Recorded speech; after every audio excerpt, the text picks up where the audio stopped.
Good evening, everyone. I'd like to welcome you all to the NIIAS webinar, Vision for Farming 2022 and beyond. Very pleased that our Minister has agreed to speak now. This was an event he should have been speaking at our conference last year, but a number of things got in the way, not least of all COVID. NIIAS has about 200 members in Northern Ireland, all science graduates working in the industry and associated businesses. The evening, as you might expect, is being recorded, and a link will be sent out after the event for everyone to watch again if you would like. Any questions that are being addressed, it should be through the Q&A button. If they're not asked through the Q&A button, they won't be picked up. There's no point in putting anything in the chat function with regards questions. The overall session should last no more than an hour. And I'd like to welcome Minister Poots to give his address.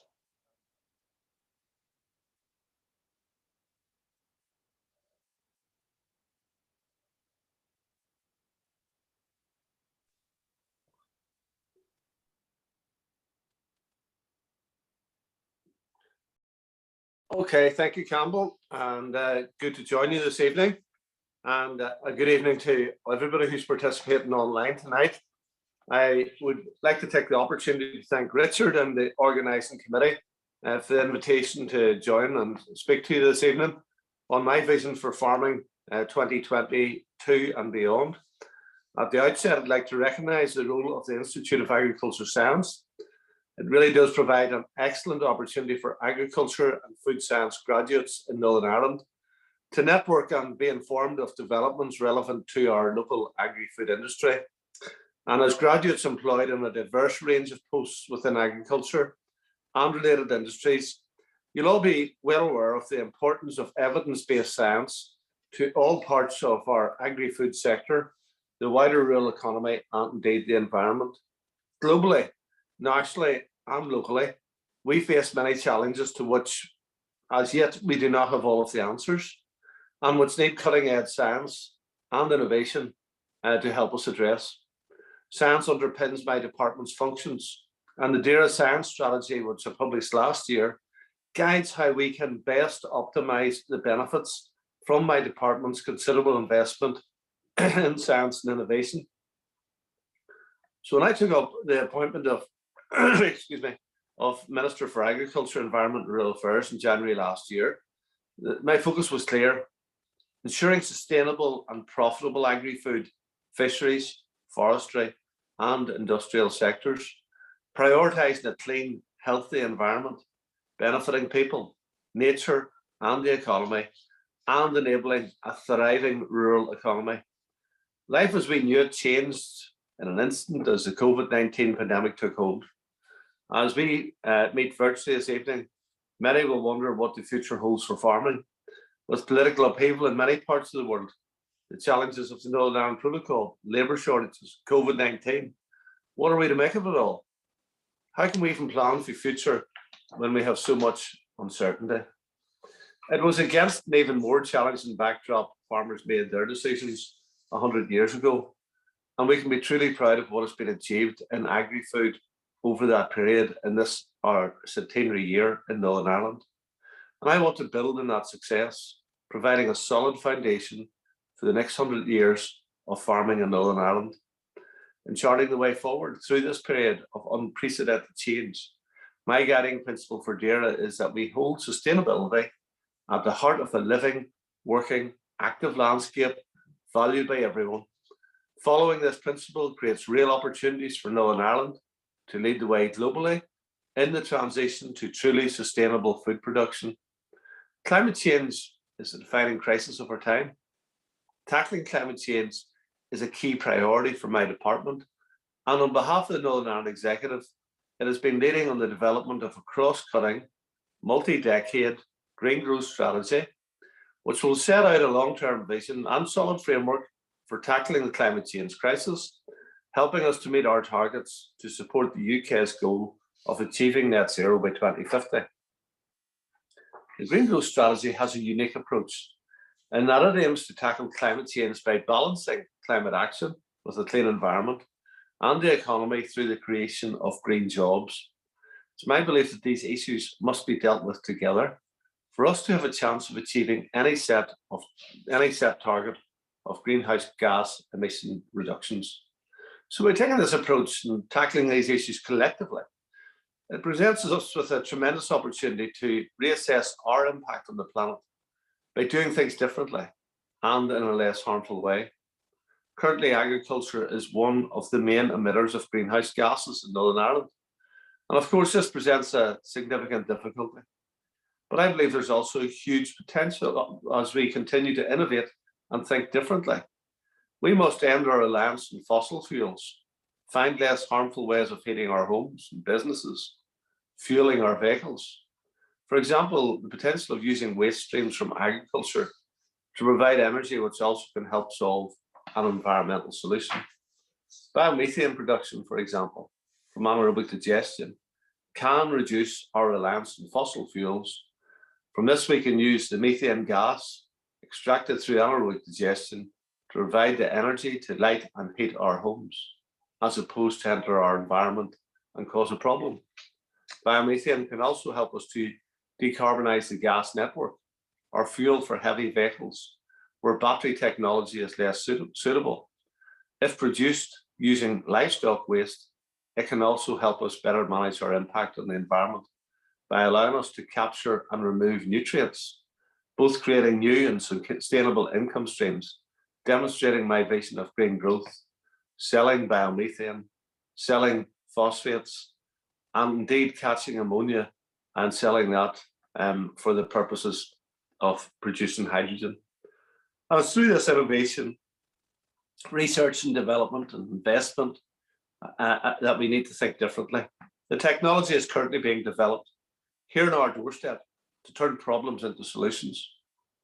Scientific and technological developments will assist in this regard, and it might even allow us to aim for higher levels of emission reductions at a future point.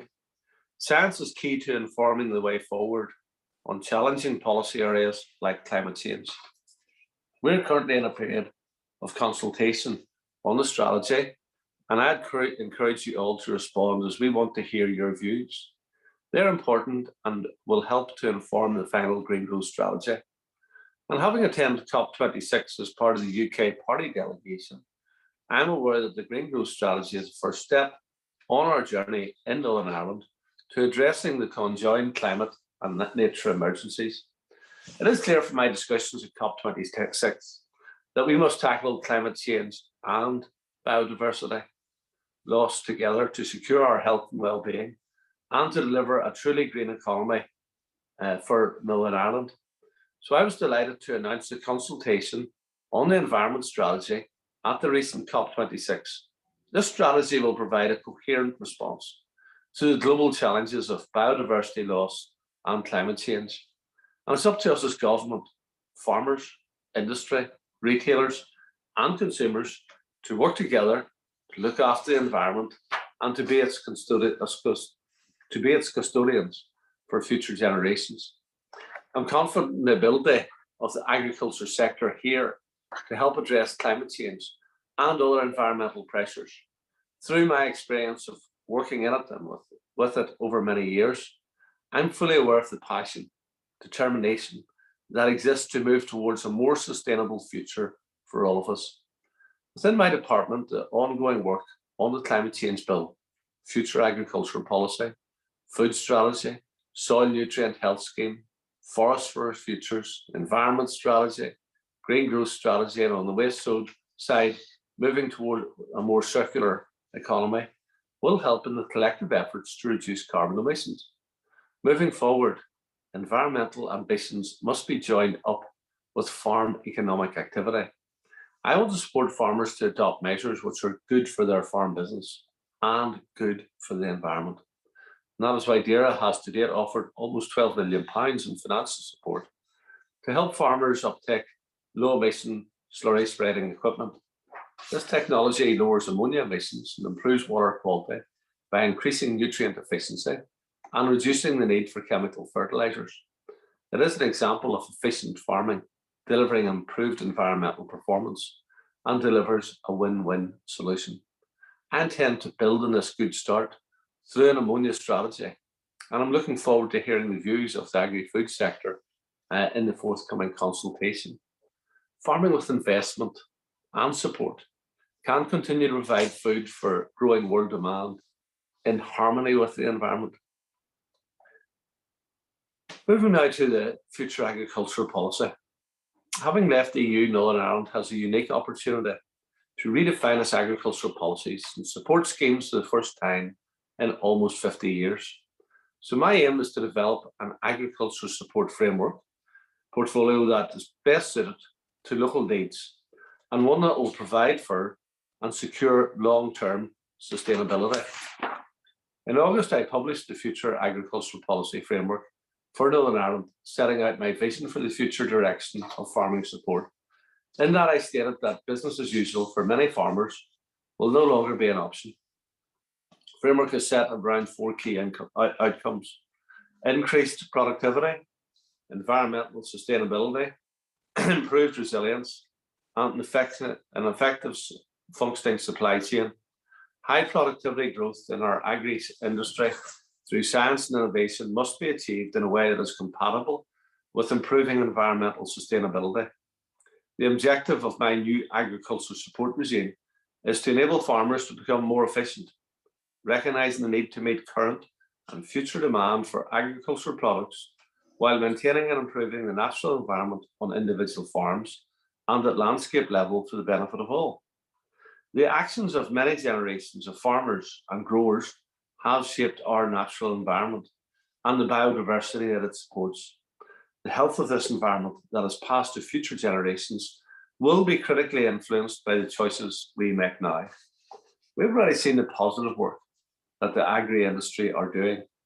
Many have already invested in green technology and embraced environmentally friendly farming practices. However, more needs to be done, much more. We need to ensure that excess nutrients do not seep into our waterways, that ammonia emissions are reduced to restore the health of vulnerable and vital habitats, that agriculture plays its fair share in our journey to the net zero carbon, and that biodiversity loss is not just halted, but reversed. Moving forward, the focus of future agricultural policy is primarily upon the factors that fall within the control of individual producers. So where substantial gains can be achieved rather than external influences over which no control can be exerted. As we build out that future portfolio, I want to ensure that farmers are supported and equipped with the right tools to continue producing high quality, nutritious food, whilst importantly also reducing their environmental impact. Going forward, I want to devise support schemes that provide opportunities for all of Northern Ireland's farmers. Schemes and support are needed to help farmers develop their businesses, no matter where they farm, to become more efficient and to maximise the sustainable returns they can achieve from the assets at their disposal. Consumers will continue to demand high environmental, animal welfare, and food safety and integrity standards, with an increased focus on transparency, traceability, and provenance along the food chain. Our food producers should have confidence in their future whilst delivering multiple public benefits. We need to invest time, money, and effort in recreating and redefining our support schemes and tools. With appropriately designed policy interventions and innovation, all of this can be achieved without compromising the economic viability of the sector. If we get it right, the benefit to our rural economy can be substantial. My priority is to introduce new policies and systems to ensure that we have a sustainable agricultural industry and that all farmers are supported on an equitable basis. This includes a smooth transition carried out in collaboration with those in the industry to ensure an adequate time frame to adjust. My officials are progressing a future work programme that will ensure the focus is directed to the key issues, including information, education, incentivisation, and regulation to help deliver a more efficient, competitive supply chain. Not all of the elements of the framework portfolio will move together in unison. transition will be phased. The transfer of funding to other areas will be timed to match the capacity of those other measures to absorb the monies released. I plan to launch the public consultation on the proposals for future agriculture support measures shortly, and I'd encourage you all to respond to this consultation and hope that with your support and input, we can take full advantage of this opportunity to develop a future sustainable agriculture industry. The future agriculture policy framework portfolio sits alongside an emerging food framework with close linkages between these two programmes. Both programmes will align with the Executive's commitment outlined in the broader Green Growth Strategy and will contribute to its outcomes. Improving animal health is key to sustainability, and we will continue to deliver in cooperation with industry and animal health and welfare in Northern Ireland, the BVD eradication programme. However, my top animal health priority is progressing with the next stages of the TB eradication strategy for Northern Ireland. For too long, this disease has had a devastating impact on our farming community. I'd like to thank everyone who took time to respond and share their views to the consultation. We can't continue to do the same thing, expecting a different outcome. The consultation outlined my department's proposals for a range of initiatives relating to cattle measures, herd health management, and new government structures as part of an overall strategy. It also contained my department's proposals on wildlife intervention and changes to the compensation regime for the TB programme. Our ultimate aim is to create a healthy cattle and wildlife population. This, I believe, can only be achieved by developing a holistic approach to these issues. Continuing to slaughter cattle while a reservoir of disease continues to be in the wildlife population is illogical.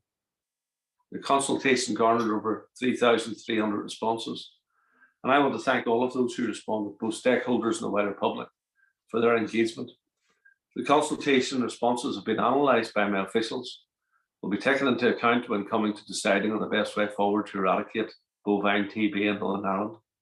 As outlined in the strategy to be successful, all key factors which contribute to the spread and maintenance of bovine TB must be comprehensively addressed. In Northern Ireland, our semi-natural peatlands are of enormous importance to the stability and general well-being of our environment. In addition to the ecosystem services they provide, semi-natural peatlands can provide a nature-based solution to climate change. They can store and sequester carbon with implications for the regulation of our climate. To provide these services, however, semi-natural peatlands need to be in a healthy state. Currently, most of our semi-natural peatlands have been degraded or are in poor condition, and as such are acting as carbon sources and releasing greenhouse gases to the atmosphere. So I'm currently developing a peatland strategy for Northern Ireland, which will provide a framework for conserving our intact semi-natural peatlands and restoring degraded semi-natural peatlands. The Northern Ireland peatland strategy is being taken forward under the auspices of the UK peatland strategy, and a public consultation exercise was carried out between June and September this year.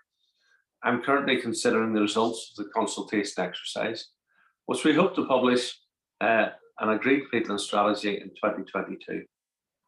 In conclusion, the Industrial Revolution played a huge part in the economic prosperity of Northern Ireland in the first part of its evolution. The future is a new evolution in green agriculture through innovation. Farmers and government must recognise the value of our skills and assets on farm. The focus must be on capitalising on available inputs. Therefore, time is of the essence. Focus should not be solely on funding, but government does have a role in de-risking innovation and encouraging first adopters of technology. I'd like to see government support productive farmers, ensuring we drive efficiency. Producing food should remain our priority. Northern Ireland should be a net exporter of energy, with agriculture playing a key role. Solar panels, hydrogen production, production of biomethane, exporting our surplus phosphates, etc. Increasing biodiversity and wildlife is something which we have to address. doesn't have to mean reinventing the wheel, but each farmer looking at that corner of the farm, which could grow some native trees or sowing some wild bird cover or pollinator mix.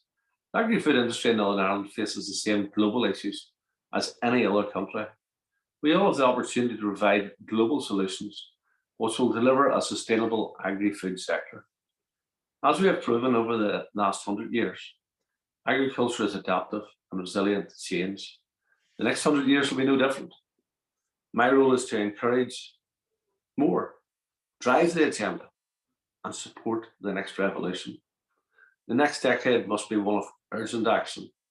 There's still time to make a difference, but we must act now and we must do it together. I look forward to hearing your views on these important issues. Happy to answer any questions you may have. I'll now pass back to your chairman. Thank you.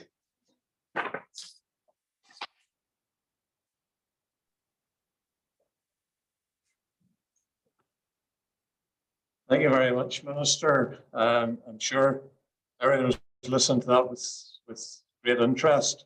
I think we all appreciate that farming is a long-term business and we can't just take sudden swerves and do it successfully.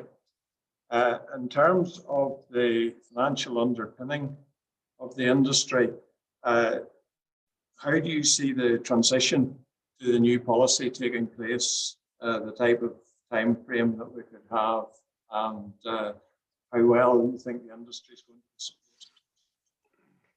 Well, due to WTO rules and other rules, it limits probably the amount of money that we have to play around with. So we have over £300 million in support for farming. We were successful in arguing that whenever that came to UK dispersing that didn't go to a Barnett formula, that it came on the basis of what the agri sector had been receiving previously. So it was important that happened. Within that 300 million plus envelope, we have the ability to do something different than we're currently doing with around £50 million. So that is where the opportunity exists for us to produce a policy which is more attuned to what production is in Northern Ireland, and particularly to those areas of production which may need help most. So, we have a grass-based industry in Northern Ireland, and therefore, we want to ensure that people who are involved in the industry are the people who receive the support.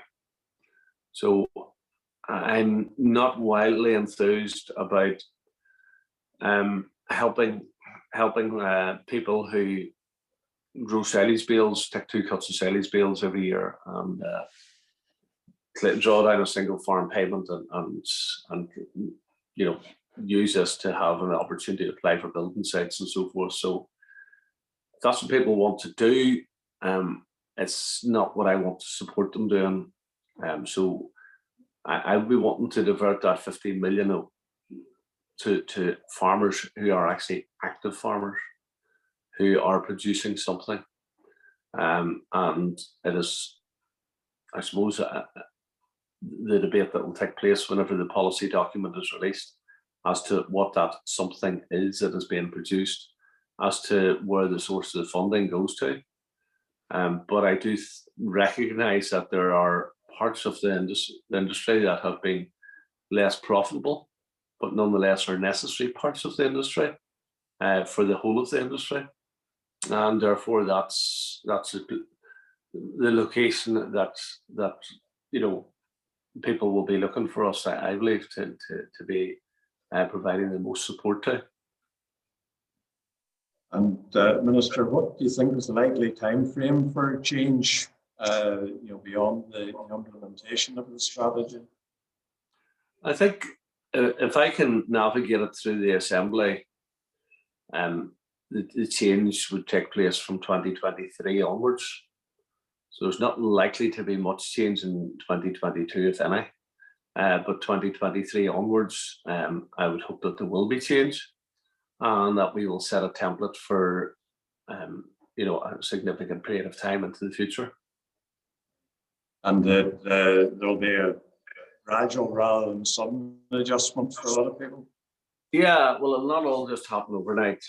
So there'll certainly be some lead-in time to it, and indicated that there'll be some steps will be taken probably earlier than others. So we'll say most my preference would be to get as much change done as possible at the outset. But there will certainly be lead-in time, and people will have the opportunity to adjust their businesses, because we'll make the decisions well in advance of the funding being distributed on the basis of it. Thanks. To you here. A question here: how do you see the balance between focus now on green policies and how efficient agricultural production can fit along with the green focus? Well, I think the remarkable thing is that the more efficient agriculture is, generally the greener it is.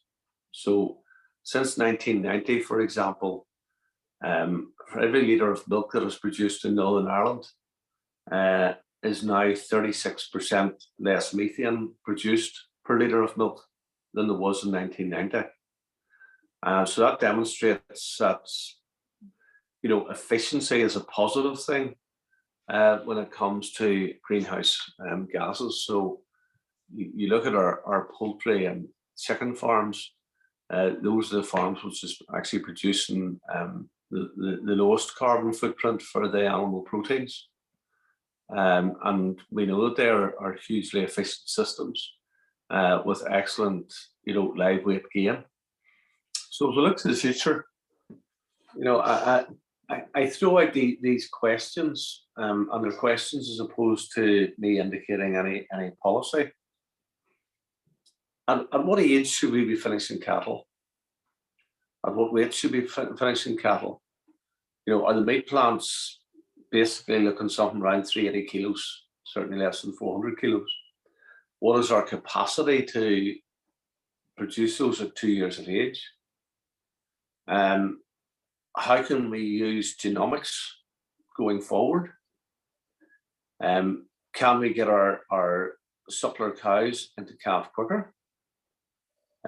What is our ability to have cows calving down at 2 years of age, both in the suppler and indeed the dairy sector?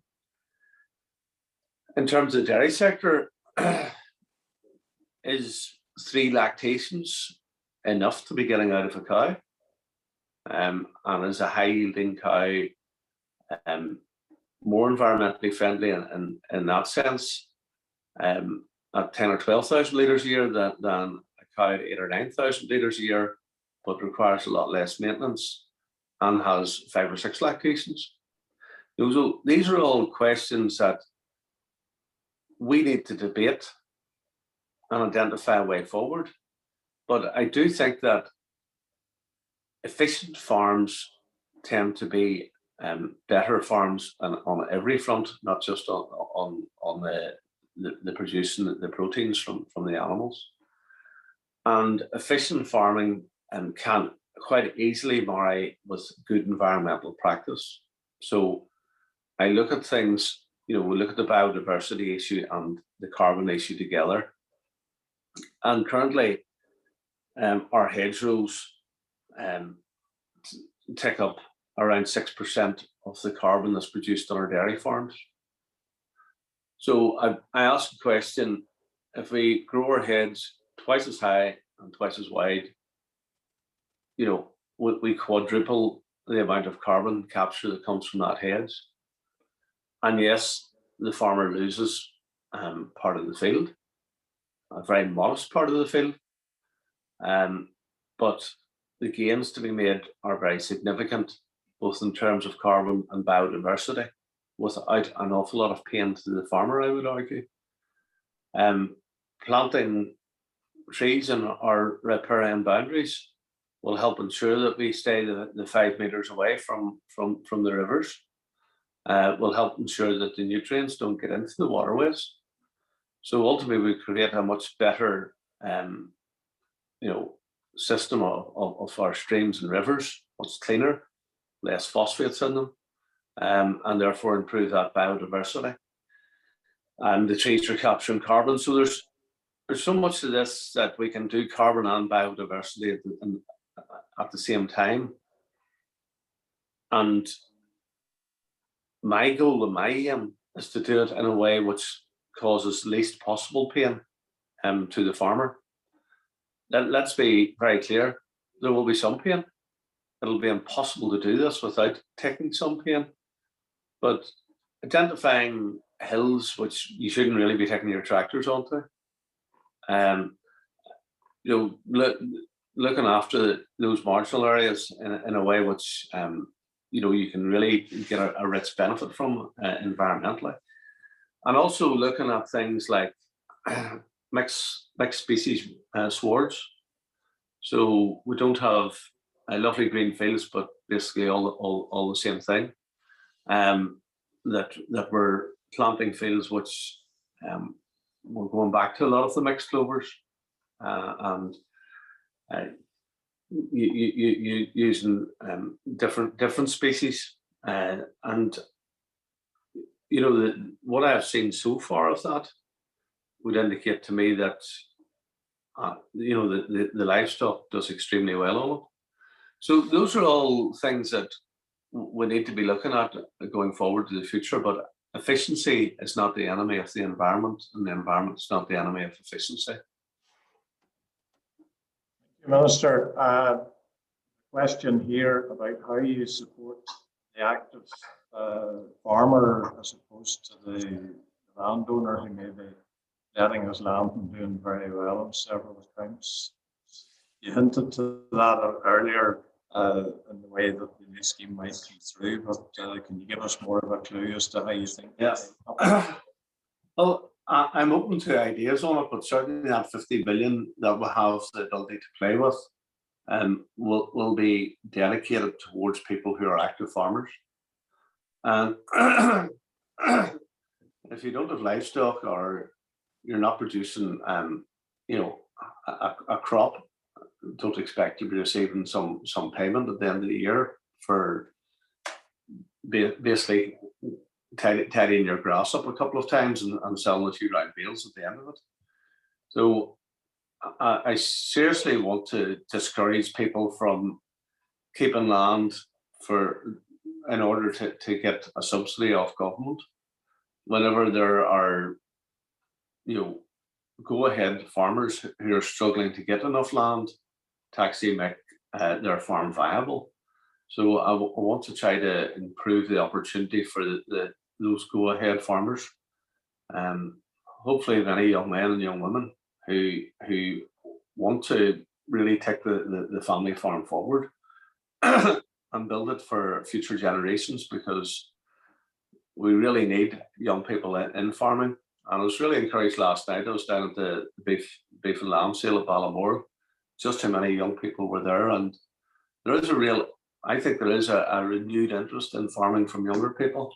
There's a recognition that it may not be the profitable business that a lot of other things might deliver, but there's a qualitative aspect to the life of being on a farm as well, which is much harder to place a value on, but has a very significant value. Yeah, I think there's maybe a recognition of the value of primary industry too. Very complimentary comment here about your presentation, Minister. And then that has been followed up by a supplementary question: is how secure is the budget going forward? And is there anything in particular that you believe that needs to be done to maintain that level of funding, or maybe even indeed enhance it? The budget is secure for the lifetime of this Parliament, which is probably 2024. No government can actually tie a future government into any financial arrangement. So it is secure to them. I think to be secure beyond it, we need to ensure that our future agricultural policy isn't a single farm payment. It is a farming with the environment payment, and it has to be linked to the environment. It has to be linked to carbon reduction. It has to be linked to biodiversity. And therefore, I go back to what I said, it involves taking a little pain. And I want to make it a little pain. Some people would want to make it an awful lot of pain for farming, but I want to make it very moderate pain. So to enable us to sell a product mainly into UK supermarkets, because that is the main source of our outgoings, that we can actually continue to sell our product to the standards that they're going to demand, and the standards are going to be a lower carbon footprint, and at the same time draw funding from the UK government, because the truth is we can't produce food at a competitive price and that is demanded by the consumer at this stage without a significant subsidy. That's just been a reality for quite a number of years.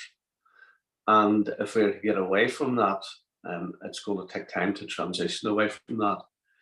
And it is absolutely critical.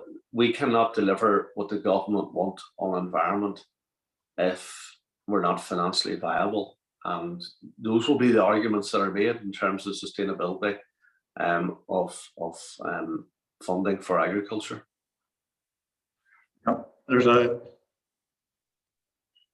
we're seeing in Wales at the moment, and also in New Zealand, a lot of concern about outside industries buying land to offset their own carbon activities, and certainly a strong feeling that agriculture should be trying to be as self-contained as possible in terms of carbon sequestration against our own emission issues in a circular fashion as we can.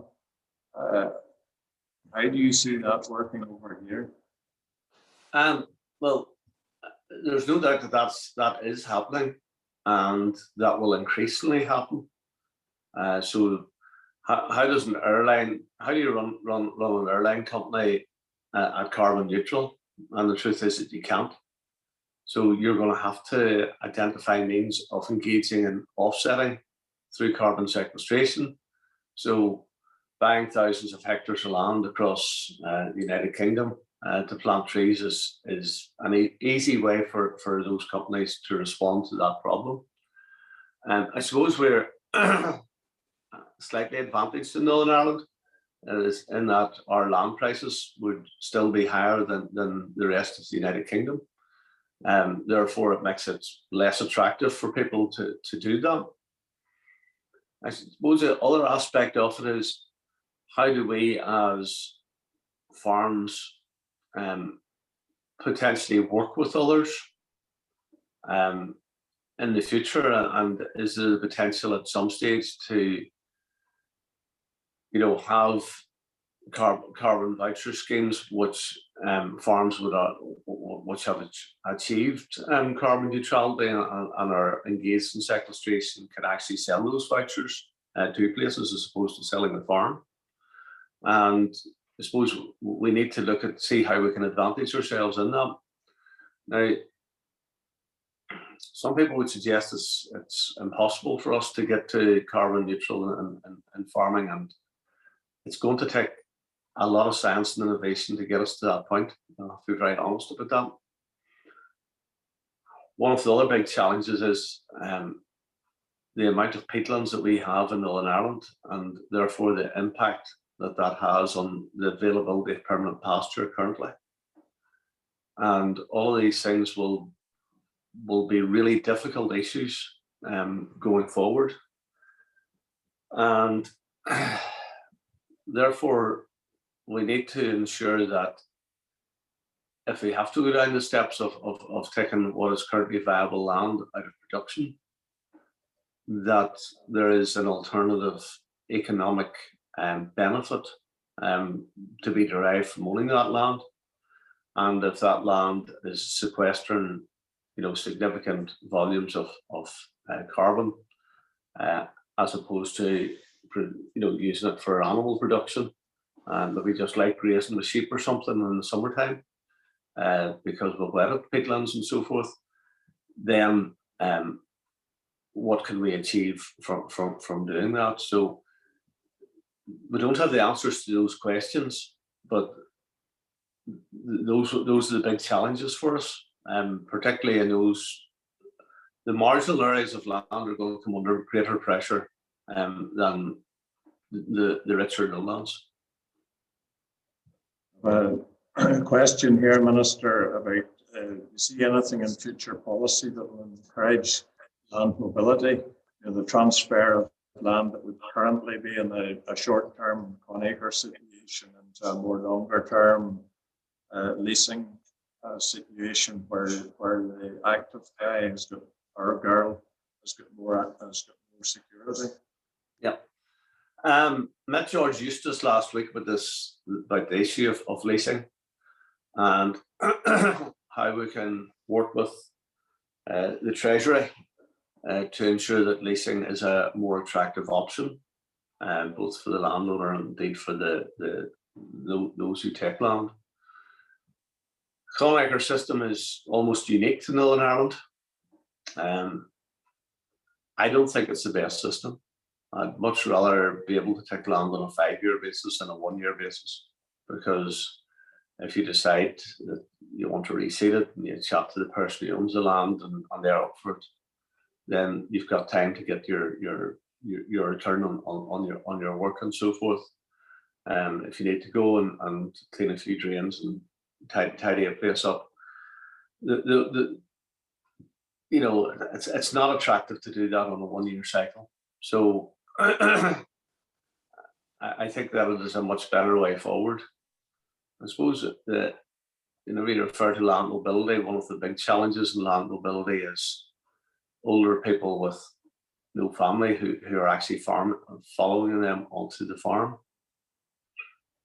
And very often they get left to a relative of these farms, and the relative ultimately sells it and spends the money from the sale of the land. But the farmer doesn't really want to let it go out of the family, but they'd much prefer to see it farmed actively than being sold off. And it's at that point where, the FU and the work that it's doing with John McAllister and so forth can actually do something. And it's a really difficult one because we all know, I'm sure everybody in this meeting understands just the affection that we have for our land. And I know at a personal level, the family farm that we have is one that was bought and acquired by my mother and father. It wasn't left to them, but I watched the pain and the work and the effort and the paying off debt over and over and over again it was to actually get this. And my feeling on it is that it has been lent to me to pass on to a future generation, and for that future generation to pass that on to a generation beyond that. It's not something that I would have any desire to sell off and go and buy myself a nice apartment in Spain or the south of France or something. It just doesn't fit my psychology, and I think that the psychology that I have is the psychology that well over 95% of the farming community have. This is something that our families worked hard to get, and it should be kept in the family name. So the land mobility in Northern Ireland is a really, really tricky one because of the affection that we have for the land. It's a different situation in England where you have, large lumps of land owned by syndicates and so forth, and people rent them for periods of time and then move on. Right, a very quick one here, Minister. Somebody who's got a mind in capital grants. When might Tier 2, Tranche 2?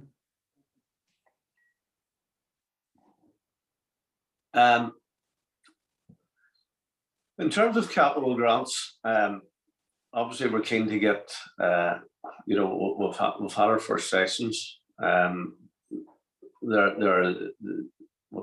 With people who had their expressions of interest, and there's a further 2 sessions for people to engage in, and people need to be getting their ducks in a row for that, where they require planning permission and so forth to actually get that, so we can move forward. One of the biggest problems that we've had in the capital side of things has been the challenge around planning approvals. And there's a lot more planning approvals required than people actually think. So anybody who's within 7.5 kilometres of these sensitive sites will almost certainly require planning permission if they are increasing their livestock holding. So, that's a difficulty for us, and therefore the ammonia strategy is going to need to be it's going to have to be something that helps us deal with the ammonia problem, because producing the amount of ammonia and releasing that amount of ammonia into the atmosphere that we're currently doing is not a sustainable way forward. And the biggest emitter of ammonia, I have to be honest, is the dairy industry. So people may be associated with chicken and pork. They're not the biggest emitters. And the other thing about chicken and pork is that if we were to invest in filtration systems, there is every potential of capturing that ammonia and turning it into hydrogen. So, but that helps overall, because if they're responsible for up to 20% of the ammonia that's produced in Northern Ireland, well, if we can capture that up to 20%, that's, obviously less ammonia getting into the environment. The less the equipment and covering of tanks and so forth will help us to reduce it by, I think, 25%. So we are making some serious progress. We've started now, and we're starting now to make some significant progress on ammonia, and that needs to carry on. But we want to proceed with those capital grants and tier 2 now, and certainly in 2022 to have shovel-ready projects on the ground to be funded, later that year. Now, it's been pointed out here in the question that quite a number of the issues discussed tonight so far are pretty long term. What stage do you think, if we were looking at a state of play by the end of this current assembly, where might things be in relation to TB, the ammonia strategy? I would hope to have, well, obviously there's the green growth strategy, environment strategy right now. I would hope to augment those with a peatland strategy, and an ammonia strategy, and a climate adaptation plan within the lifetime of this assembly, which is by the end of March, really. And I would also hope to have my climate change legislation through. I certainly hope that it isn't the other piece of legislation, because it would be hugely damaging to agriculture if it goes through. Mine will cause significant challenges to agriculture, I have to be honest. But it is the least that we'll be able to do in terms of the acceptability in the wider public. So there's many challenges ahead, but there is a significant course of work to be completed over the next 4 or 5 months of the lifetime of the Assembly, and those things will all be progressing if I have my way. Minister, do you think you can get sufficient allies to get get these policies to a stage that really move on? Time will tell. It's proving challenging, but you know what? It's always good to be taking on a challenge. I've had a few failing challenges over the years, well, but you just have to take it head on and do your best. And I believe that the strength of argument and the force of argument is with me, and that logic is with me, but those do not guarantee victory, unfortunately. So listen, we're going to give it our best shot to try to get a reasonable position identified and adopted, and it's critical that we do that. I suppose the question will be, what is the enforceability of all of this? So, you know, if it's legislation without enforcement, what does it actually mean? And how do you enforce it across, you know, up to 20,000 farmers? Which ones are going to stop doing it and which ones aren't?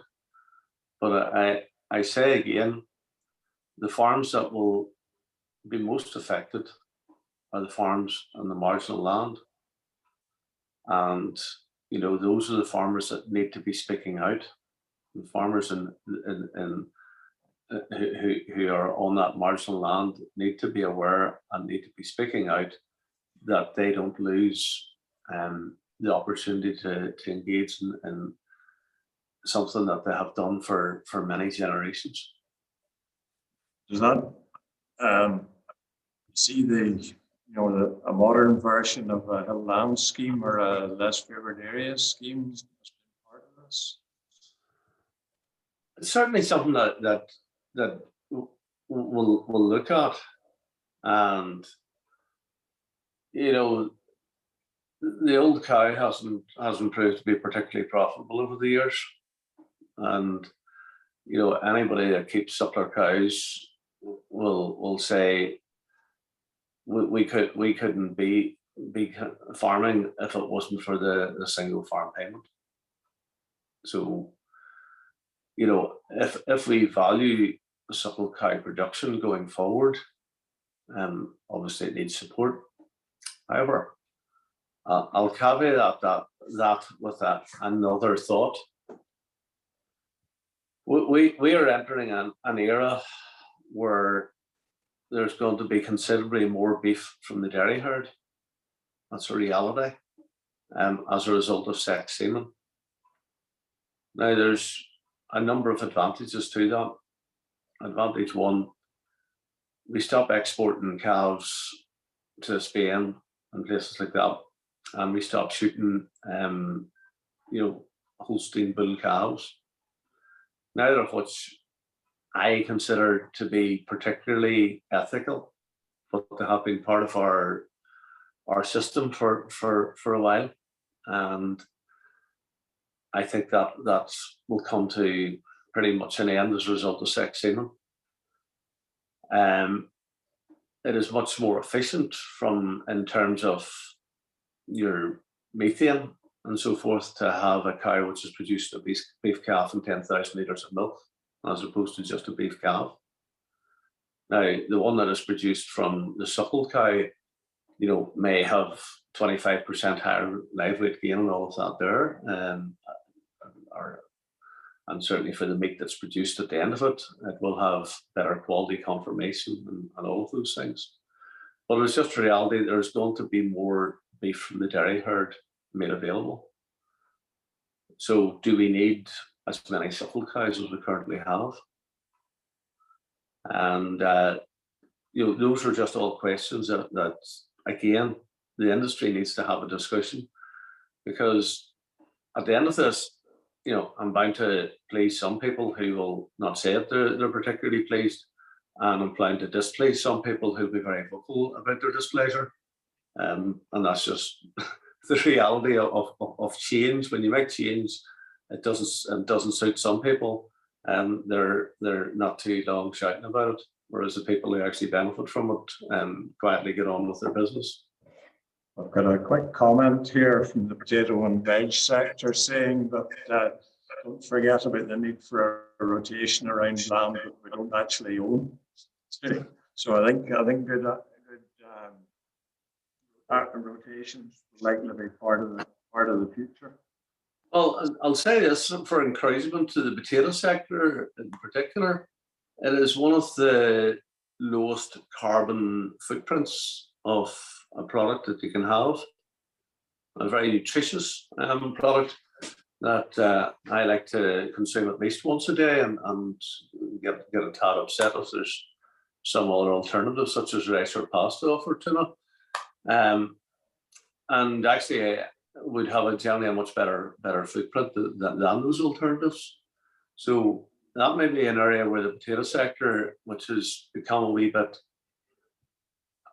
last generation in more recent years, could be making has the potential to make a comeback, because apparently all the young people want to go green. Well, if they want to go green, they should eat more potatoes and less rice. I'll agree with that. What are your feelings about methane being treated as a short-lived gas and therefore less damaging than CO2 in the long run? Well, in all of this, I think the number of cattle in Britain in the 1950s was actually higher than the number of cattle that exist now.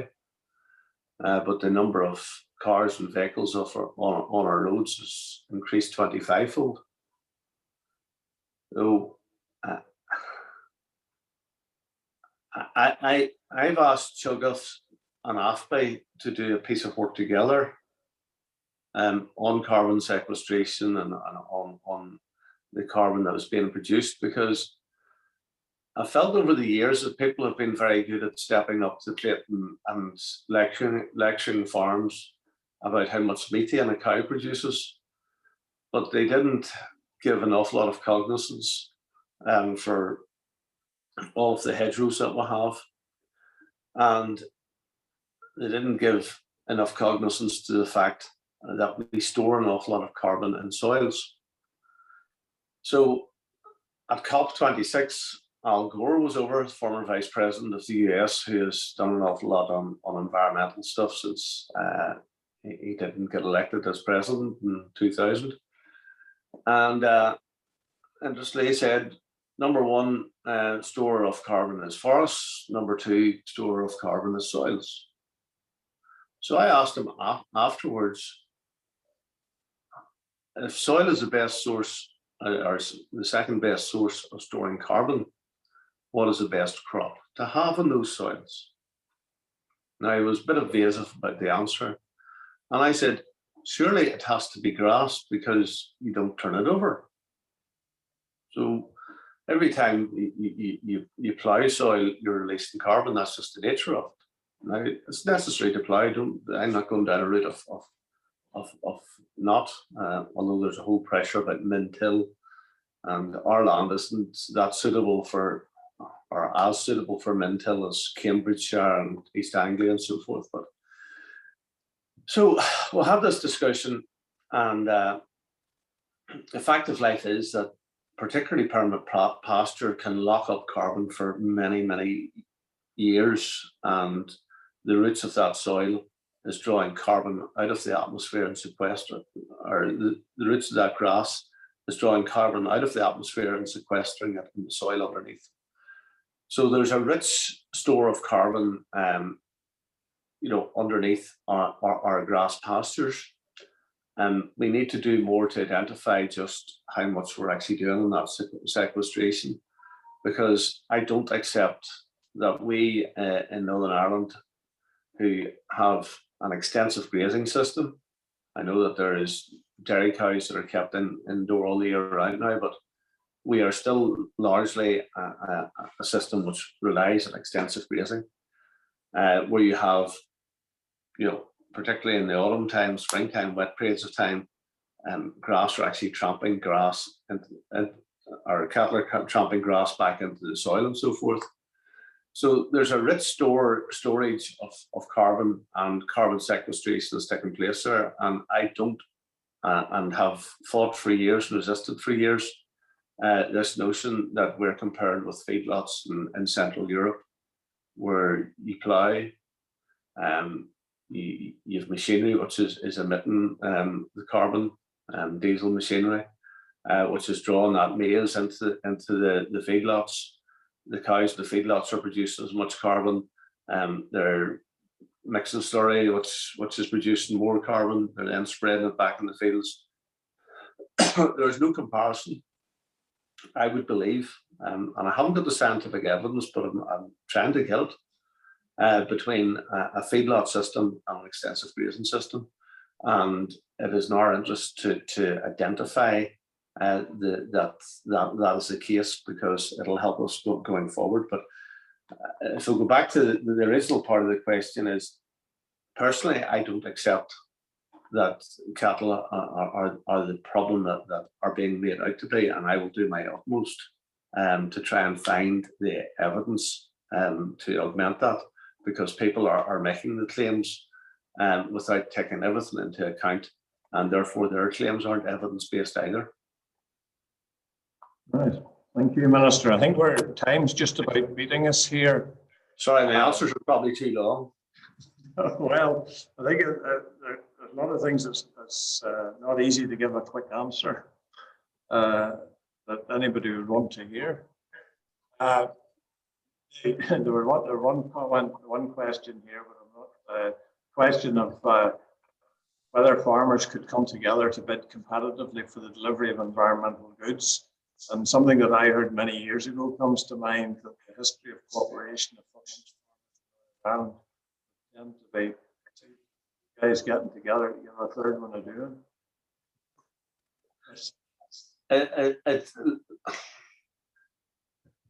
Buying cooperatives and all of that there, I'd be entirely supportive of it if people were to get together to do it.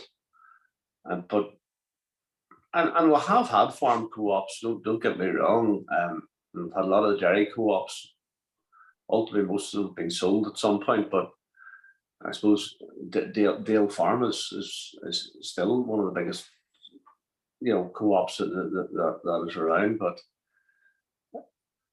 I'd be entirely up for supporting those things, but that initiative has to come from people coming together and prepared to work together. Right, Minister, I think you've been very generous with your time. I'd like to thank you very much for the session that we have here. It's remiss of me at the beginning not to be thanking Bank of Ireland, who've been sponsors of the Institute for this event tonight, and to thank you very much for your time and the depth that you've gone into all the areas that we've covered. And I think the whole industry hopes that common sense will break out in terms of the future of the environmental bill and various other things along the way. Thank you, Minister. Thank you very much, and all the best to everybody.